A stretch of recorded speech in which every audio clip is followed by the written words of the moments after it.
Welcome to Undiluted Bible Stories, where God's truth speaks across time. This story is found in the book of Esther. Chapters 2 to 10. He wasn't a warrior, he had no title, no robe, no crown, just a man.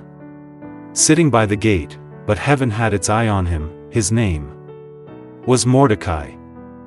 One day, Mordecai heard whispers, a plot, 2 palace guards planning to kill the king. He told Queen Esther, the king's life was saved, it was written in the royal records. Then forgotten, but God doesn't forget. Then came Haman, proud, powerful. Paraded through the streets, the king honored him, and everyone bowed, everyone, except Mordecai. He would not kneel to pride or evil, and that made him a target. Haman's anger burned hotter than his status. He didn't just want Mordecai gone, he wanted all of Mordecai's people gone. So he lied, he paid, and a royal decree was signed to destroy the Jews. When Mordecai read the decree, he tore his clothes and wept, not in secret, but at the palace gate, because when injustice rises, silence is not faith. He sent word to Esther, "Perhaps you were made queen for such a time as this." And she answered, "If I perish, I perish." The stage was set. That night, the king couldn't sleep. Coincidence? Or providence? He asked for the royal records, and there it was, the story of a man who saved his life, Mordecai, and the king asked, what was ever done for him?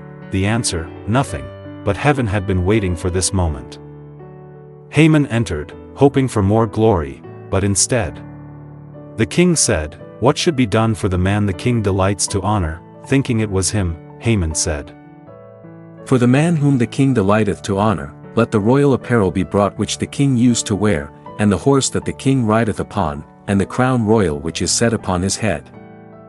And let this apparel and horse be delivered to the hand of one of the king's most noble princes, that they may array the man with all whom the king delighteth to honor, and bring him on horseback through the street of the city, and proclaim before him. Thus shall it be done to the man whom the king delighteth to honor." And the king replied, "Go, do all you have said for one Mordecai the Jew." And Haman led the horse through the city, proclaiming for one and all, "Thus shall be done to the man whom the king delights to honor," throughout the city. At Queen Esther's banquet, she exposed the truth. The king was enraged. And when he learned Haman had built gallows, he gave the order. The same gallows meant for Mordecai. Haman should be hanged on it. The king gave Mordecai his signet ring.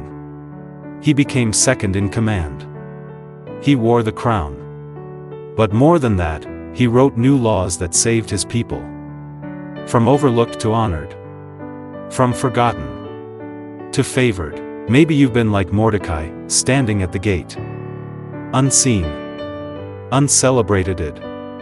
And maybe people like Haman have risen before your eyes.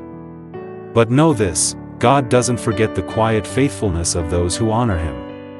Delay is not denial. Honor comes in his time. So stay faithful. Your robe is being stitched.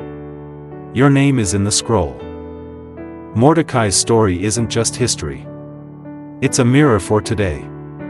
Because the God who turned tables then, still does now. Don't forget, God's word is never outdated. Subscribe and see you in the next story.